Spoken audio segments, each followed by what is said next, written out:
నిన్ను చూసేవారికి తెలియకపోవచ్చు. ఆవిడ ఆదివారం సన్నిధికి వస్తూ ఉంటుంది. అతను ఆదివారం సన్నిధికి వస్తూ ఉంటాడు. ఎక్కడ ప్రార్థన అంటే అక్కడికి ప్రార్థనకు వస్తూ ఉంటాడు. ఎక్కడ ఆరాధన క్రమం అంటే అక్కడ ఆరాధన క్రమంకి వస్తూ ఉంటాడు. దేవుని విషయంలో గొప్ప పరిచర్య చేస్తూ ఉంటాడు.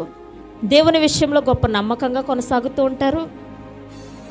అసలు అంత భక్తి చేస్తున్నా సరే అతడు ఎందుకు ఆశీర్వదించబడలేకపోతున్నాడో అని మనం అనుకోవచ్చు.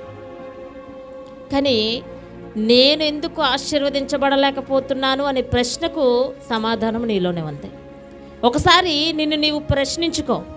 నేను ఎందుకు ఆశీర్వదించబడలేకపోతున్నాను? నేనెందుకు దీవించబడలేకపోతూ ఉన్నాను? నేనెందుకు ఉన్నతమైన రీతిలోకి దేవుళ్ళు ఎదగలేకపోతూ ఉన్నాను అనే ప్రశ్న నీవు వేసుకుని దానికి సమాధానం కూడా నీలోనే ఉంది. ఒకసారి ఆలోచించి వెతుకు. దేవునికి స్తోత్రం, హల్లెలూయా.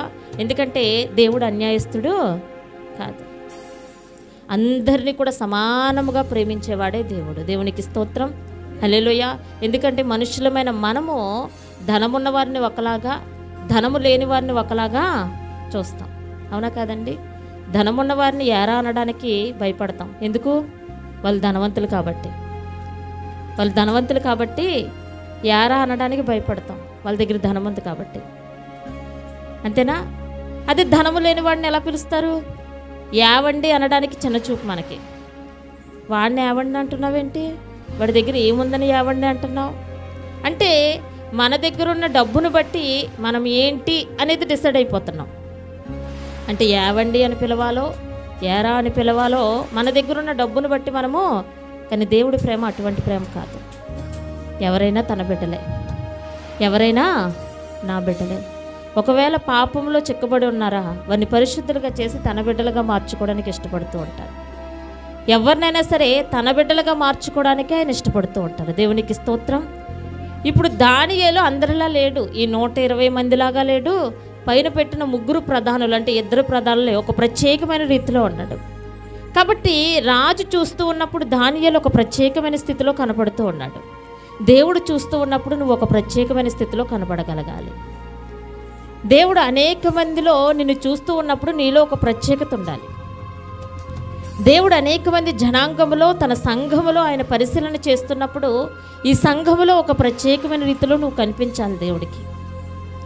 కానీ సంఘములో ప్రత్యేకమైన రీతిలో కనిపించంగానే సంఘములో మనం ఎలా కనిపిస్తామంటే, నేనెందుకు ముందు ప్రార్థనకి వెళ్ళాలి, నేనెందుకు ముందెళ్ళి కూర్చోవాలి, నేనెందుకు ముందెళ్ళి అందరి కోసం కూర్చుని ప్రార్థన చేయాలి, నేనెందుకు సంఘములో పరిచర్య చేయాలి, నేనెళ్ళి ఎందుకు తుడవాలి, మిగిలిన వాళ్ళు ఎవరూ లేరా, నేనెందుకు వెళ్ళి పని చేయాలి, ఇంకెవరూ లేరా, నేను ముందెళ్ళి నా కష్టాన్ని ఎందుకు అక్కడ ఉపయోగించాలి, నేను ఇంటింటికి వెళ్ళి రోజు ప్రార్థన ఉందని నేనెందుకు చెప్పాలి.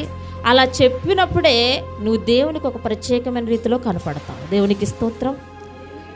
దానియేలు రాజుకు ప్రత్యేకంగా కనపడుతూ ఉన్నాడు. ఎందుకు? దానియేలు నమ్మకమైన వాడు కాబట్టి. నీవు దేవునికి ఒక ప్రత్యేకమైన రీతిలో కనిపించగలగాలి. చాలామంది నాకెందుకు, అందరిలాగే బైబిల్ పట్టుకుని ఆరాధన సమయానికి వెళ్తే సరిపోదా అనుకుంటే రాజు ఆ 120 మందిని చూసినట్లుగానే చూస్తాడు. ప్రత్యేకమైన వాడిగా ఎంత మాత్రమునో చూడడు. ఎక్కడంట? అధిపతులపైనే కాదు, ఈ 120 మంది అధిపతులపైనే కాదంట, రాజ్యం అంతటిపైన కూడా గొప్ప అధికారం ఇవ్వాలని రాజు ఆలోచన చేస్తున్నాడట. రాజ్యం అంతటిపైన దేవుడు అంత రీతిలో నిన్ను ఆశీర్వదించాలి అంటే, ఉన్నతమైన రీతిలో నిన్ను దీవించాలి అంటే నువ్వు దేవుని దగ్గర ఎంతగా నమ్మకత్వాన్ని పొందుకోవాలో ఒకసారి ఆలోచించు. చిన్న చిన్న విషయాల్లో నమ్మకత్వాన్ని కోల్పోతూ ఉన్నాం. చక్కగా ప్రార్థన చేస్తూ ఉంటాం, చక్కగా పరిచర్య చేస్తూ ఉంటాం, నమ్మకముగా మనం దేవుళ్ళలో కొనసాగుతుంటాం. చిన్న చిన్న విషయాల దగ్గర నమ్మకత్వాన్ని కోల్పోతూ ఉంటాం.